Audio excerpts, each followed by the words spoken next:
ನನ್ನ ಮಗಳು ಕಾಲೇಜಿಗೆ ಓದಿದಂಥ ಸಂದರ್ಭದಲ್ಲಿ ಕಾಲೇಜ್ ಕಟ್ಟೋಕ್ಕೂ ನನಗೆ ಹಣವಿಲ್ಲದೆ ಪರದಾಡುತ್ತಿದ್ದಾಗ ನಾನು ಸಂಕೋಚ ಪಟ್ಕೊಂಡೆ ಅವ್ರ ಹತ್ರ ಹಣ ಹೆಂಗೆ ಕೇಳೋದು ಅಂತ. ಆವಾಗ ಅವರು ತಕ್ಷಣ ಕಾಲೇಜಿಗೆ ಹೋಗಿ 1 ಲಕ್ಷ ಕಟ್ತಾರೆ KLE ಕಾಲೇಜಿಗೆ. ಅವಾಗ ಮದುವೆಗೂ ನನಗೆ ತಾವು ಕಾಸಿರೋಕ್ಕಿಲ್ಲ. ಅವಾಗ ನಾನು ಆತ್ಮಹತ್ಯೆ ಕಡೆ ನನ್ನ ಮನಸ್ಸು ವಾಲ್ತಾ ಇರ್ತದೆ. ಮದುವೆ ಒಂದು 2 ದಿನ ಇರೋಂಗೆ ದುಡ್ಡೇ ಇರೋಕ್ಕಿಲ್ಲ. ಆವಾಗ ಕೊಬ್ಬರಿಯನ್ನು ಮಾರಿ ಬಂದು ರಿಸೆಪ್ಷನ್ ಟೈಮ್ನಲ್ಲಿ ಹಣವನ್ನು ಕೊಡ್ತಾರೆ. ಒಳ್ಳೆ ಹುಡುಗರು ಸವಾಸ ಇರಲಿಲ್ಲ, ದುಷ್ಟು ಚಟ ಎಲ್ಲ ಸೇರ್ಕೊಂಡು ನಮ್ಮ ಮನೆಯಲ್ಲಿ ನೆಮ್ಮದಿ ಇರಲಿಲ್ಲ, ನಮ್ಮ ರಿಲೇಷನಲ್ಲಿ ನೆಮ್ಮದಿ ಇರಲಿಲ್ಲ. ನನ್ನನ್ನು ಯಾರೂ ಸೇರಿಸ್ತಾ ಇರಲ್ಲ ಮನೆಗೆ. ಇವತ್ತು ನನ್ನ ಅವರೇನೇ ನ್ಯಾಯ ಮಾಡೋಕ್ಕೆ ಕರೀತಾರೆ ನನ್ನನ್ನು.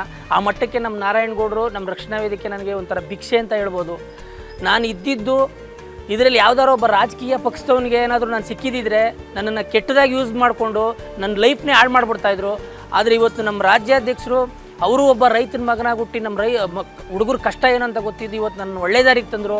ಅವ್ರಿಗೆ ನಾನು, ನನ್ನ ಮಕ್ಕಳು, ನನ್ನ ಹೆಂಡತಿ ಮೊದಲನೇದಾಗಿ ಅವ್ರಿಗೆ ಚಿರಋಣಿಯಾಗಿರ್ತೀವಿ.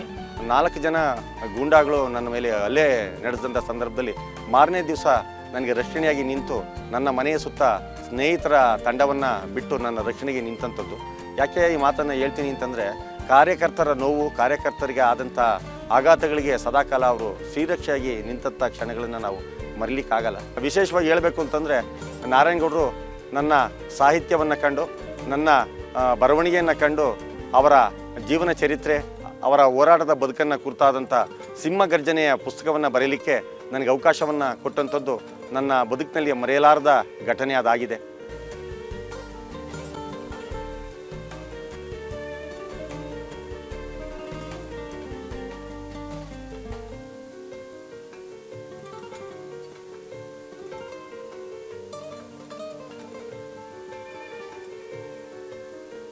ಒಂದು ಸನ್ನಿವೇಶ ಈಗ ಹೇಳಲೇಬೇಕು. ನಾನು 2006ರಲ್ಲಿ ನಾನು ಕರ್ನಾಟಕ ರಕ್ಷಣಾ ವೇದಿಕೆ ಸಮಾವೇಶ ಒಂದಾಗಿತ್ತು ಬೆಂಗಳೂರಿನ ಪ್ಯಾಲೇಸ್ ಗ್ರೌಂಡ್ ಕ್ರೀಡಾಂಗಣದಲ್ಲಿ.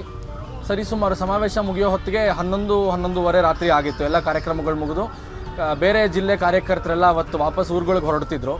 ನಾರಾಯಣಗೌಡರು ಸರಿಸುಮಾರು ಒಂದು 2-3 ಗಂಟೆಗಳ ಹೊತ್ತು ಅವತ್ತು ಭಾಷಣ ಮಾಡಿ ಸಮಾವೇಶದಲ್ಲಿ ಎಲ್ಲ ಕಾರ್ಯಕರ್ತರನ್ನ ಕಳಿಸ್ಕೊಡ್ತಿದ್ರು.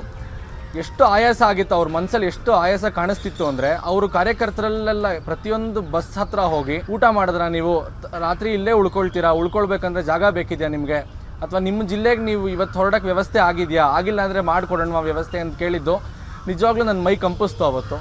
ಯಾಕೆಂದರೆ ಒಬ್ಬ ನಾಯಕತ್ವ ಕೊಡೋ ವ್ಯಕ್ತಿ ಹೇಗೆ ತನ್ನ ಕಾರ್ಯಕರ್ತರನ್ನ ತನ್ನ ಸ್ವಂತ ಮಕ್ಕಳಂತೆ ನೋಡ್ಕೊಳ್ತಾರೆ ಅನ್ನೋದು ನಾರಾಯಣಗೌಡರನ್ನ ನೋಡಿ ಕಲಿಬೇಕು.